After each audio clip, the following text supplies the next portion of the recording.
Hola, ¿cómo están? Soy Alejandro San Francisco y hoy hemos llegado a nuestro último programa de 11 libros para entender el 11, programa que ha sido posible gracias al Líbero, al Instituto República y a la Fundación Chile Más Hoy. Como no podía ser de otra manera, nuestro último libro se refiere precisamente al 11 de septiembre de 1973.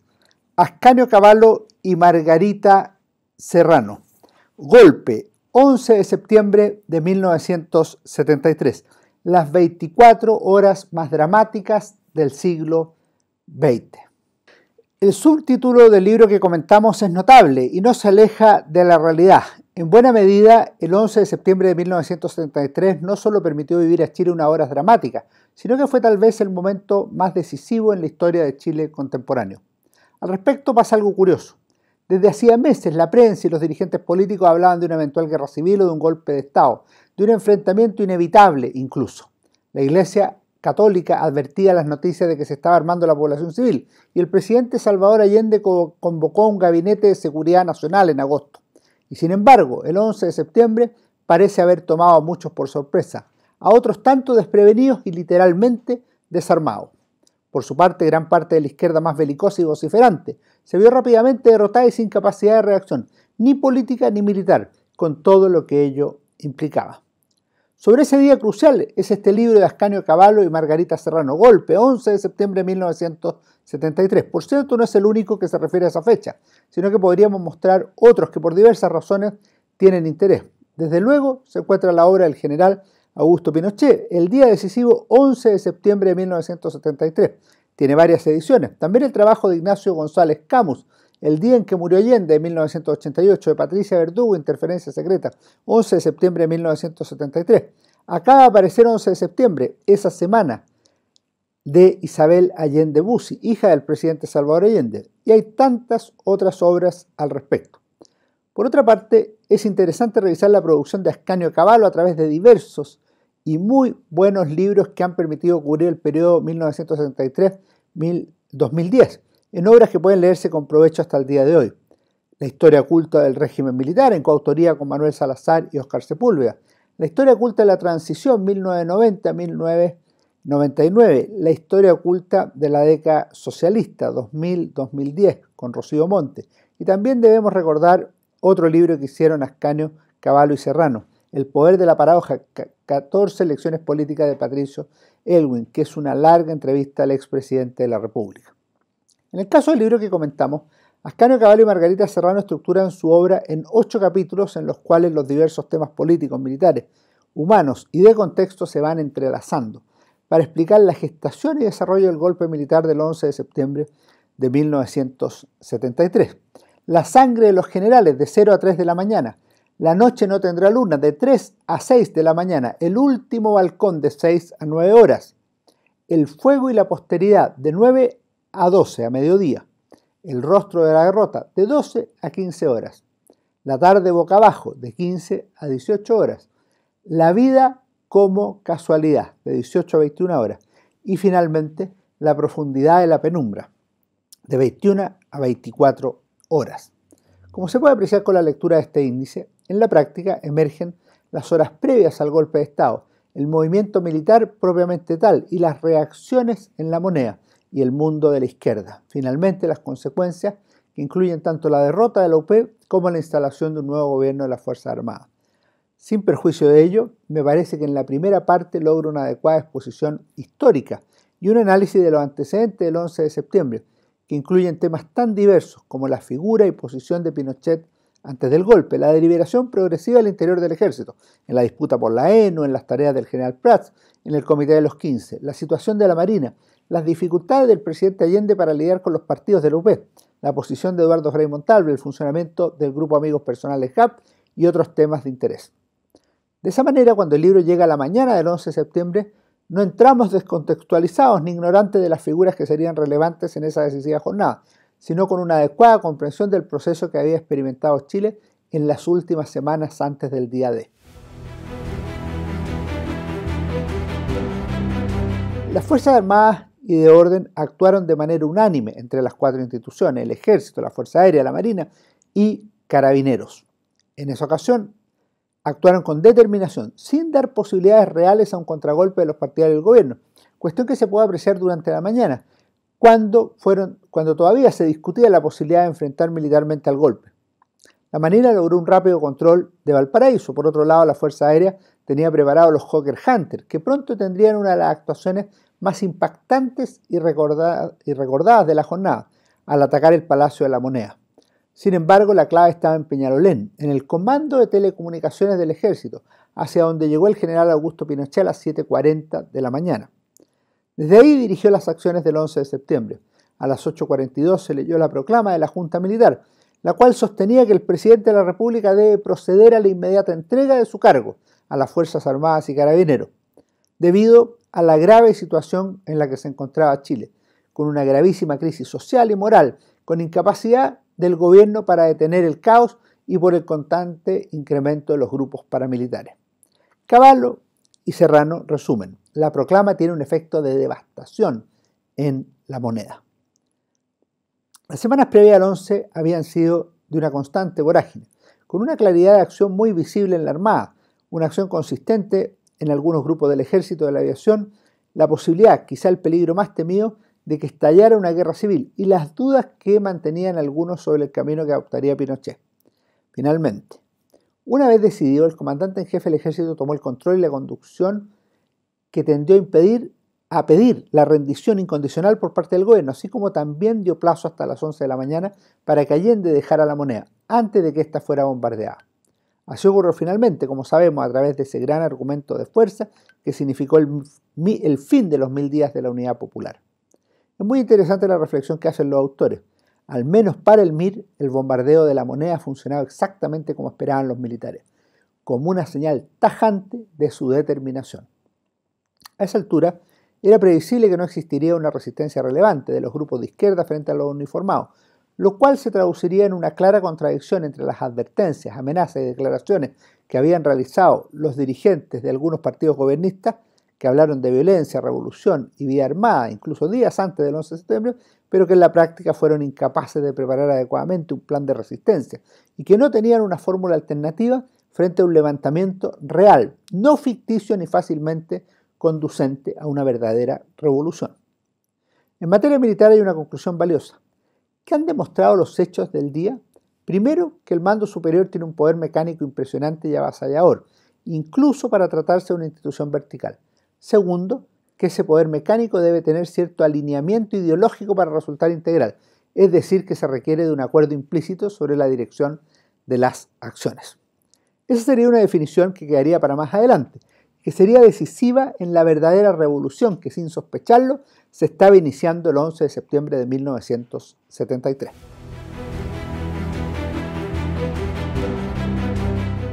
El presidente Salvador Allende se informó temprano de que había movimientos en Valparaíso. Rápidamente se trasladó a La Moneda a las 7:35 horas, donde llegó con 15 acompañantes e ingresó armado al palacio. Un sector de la Marina se ha sublevado, señaló en su primer mensaje de esa mañana. Mientras tanto, 10 miembros de la Comisión Política del Partido Socialista estaban reunidos en calle Portugal, liderados por Carlos Altamirano y Adonis Sepúlveda, aunque en la práctica el organismo partidista se vería incapaz de conducir el proceso hacia alguna dirección relevante. De hecho, la Unidad Popular y el pueblo de izquierda en general carecería de conducción en esa histórica jornada.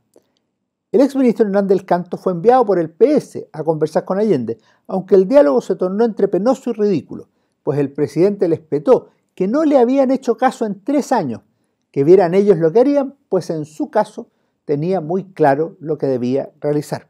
Por muchos momentos hubo confusiones y falta de claridad en La Moneda.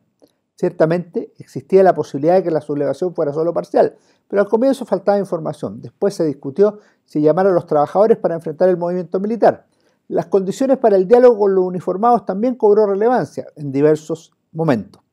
No faltaron quienes pensaron sacar al presidente Salvador Allende de La Moneda, pero ello no pasó de ser una ilusión, principalmente debido a la negativa del propio gobernante, decidido a morir en la casa de gobierno. Así le explicó a su hija Beatriz, Tati, ante la oferta del MIR de sacarlo. Dile a Miguel Enríquez que ahora es su turno, yo no me muevo de aquí.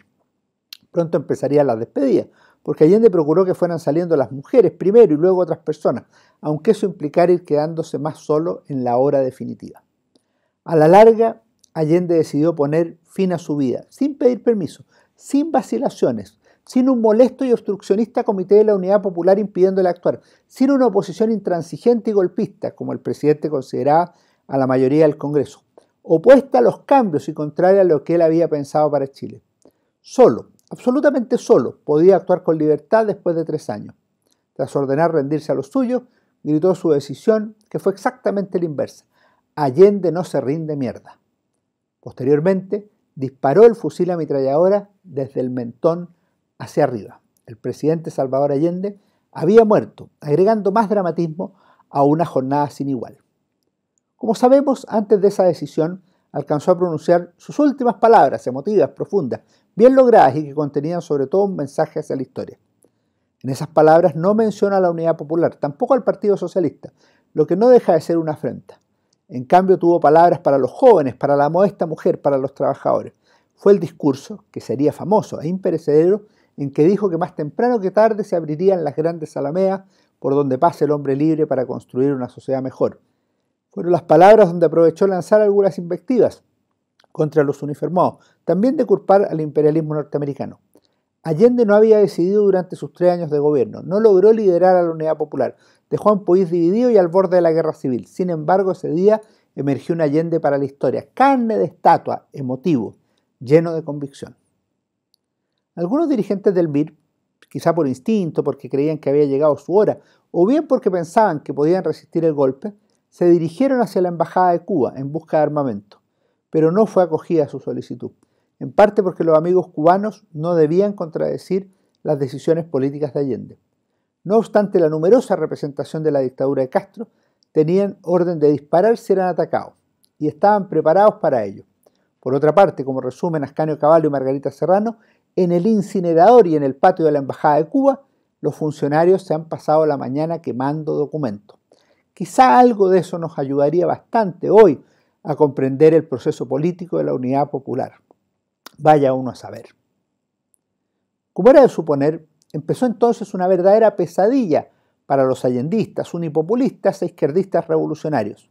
El espíritu de los años 60 estaba teniendo un final amargo, mientras la convicción de que la revolución triunfaría en Chile y América Latina se encontraba de frente con una gran derrota. Para la izquierda estaba comenzando el ostracismo político y otros tantos problemas que se mantendrían durante años. Numerosos jerarcas de la UP buscaron escondites en algún lugar de la capital, otros fueron detenidos y algunos literalmente se presentaron ante nuevas autoridades, convencidos de que no tenían nada que ocultar. En 3 años, Chile había cambiado radicalmente su destino.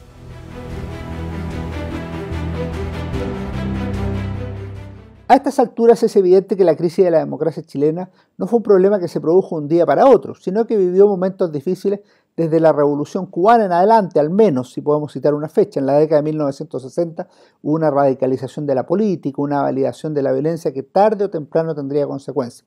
Desde 1969 los militares comenzaron a ser actores políticos y el gobierno de la Unidad Popular, si bien constitucional, siempre fue minoritario. Eso obviamente también está asociado a otras dificultades, abiertas o veladas, como la idea de terminar por anticipado con la administración de Salvador Allende. Ascanio Cavallo y Margarita Serrano resumen de esta manera una de las complejidades de la época, que vale la pena leer.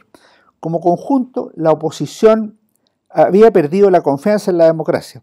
También la ha perdido gran parte de la izquierda, y ambos sectores confirman su pérdida de fe contemplando los actos de otros. Nunca se sabrá si el golpe de Estado tiene el apoyo de la mayoría relativa o de la minoría relativa. Unos puntos porcentuales de la no cambiarán lo esencial. El país está partido en 2 mitades que se han vuelto crecientemente inconciliables. A esta altura y llegando al fin de nuestro ciclo 11 libros para entender el 11, parece necesario hacer un balance sobre algunos aspectos principales. El 11 de septiembre de 1973 tiene un significado múltiple. Primero, ese día no solo terminó el gobierno del presidente Allende, sino también se acabó la democracia chilena bajo la Constitución de 1925. Segundo, ese día se suicidó el presidente Allende, con lo cual también terminó su vida política y se inició otra cargada de complejidades entre la historia y el mito. Tercero, ese día se inició una nueva etapa política en Chile, la del gobierno de las Fuerzas Armadas, que se extendió por 16 años y medio. Cuarto, ese día emergió Una nueva figura política de origen militar, el general Augusto Pinochet, si bien comenzó a gobernar con una junta militar que integraban también el general Gustavo Lee, el almirante José Toribio Merino y el general César Mendoza. Con el paso del tiempo, Pinochet llegaría a ser la principal autoridad del país y uno de los hombres más importantes y decisivos de la historia nacional. Quinto, ese día además, aunque esto se sabría más adelante, comenzó una verdadera revolución, tanto en el plano político como en el económico social. En cualquier caso, hay algo que, con prescindencia de las posiciones personales, es propio de las guerras civiles o de los conflictos intestinos en general. Como culmina señalando este libro, en algunos lugares el barrio es una fiesta, en otras partes hay lucha e incluso batalla, como ocurre en la población La Legua. Las ciudades están partidas, divididas, enfrentadas, como por lo demás había estado Chile en los últimos años, con una discordia creciente y que fue imposible o inviable resolver. Como resultado, emergieron las Fuerzas Armadas, primero convocadas por la Unidad Popular para resolver el conflicto de los poderes del Estado. Finalmente, el 11 de septiembre de 1973, intervinieron ellas mismas para terminar con el gobierno del presidente Salvador Allende y para dar vida, aunque quizá no lo supieran al comienzo, a la última revolución, muchas de cuyas consecuencias se mantienen vigentes hasta hoy. Muchas gracias a quienes nos han acompañado en este ciclo 11 libros para entender la historia. Esperamos haber hecho un aporte al conocimiento y a la comprensión de la historia de Chile en esos complejos días de la Unidad Popular y del 11 de septiembre de 1973. Que estén muy bien. Nos vemos.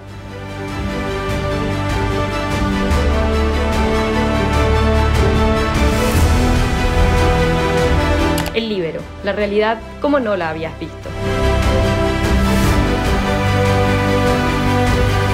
Haz que estos contenidos lleguen más lejos haciéndote miembro de la Red Líbero.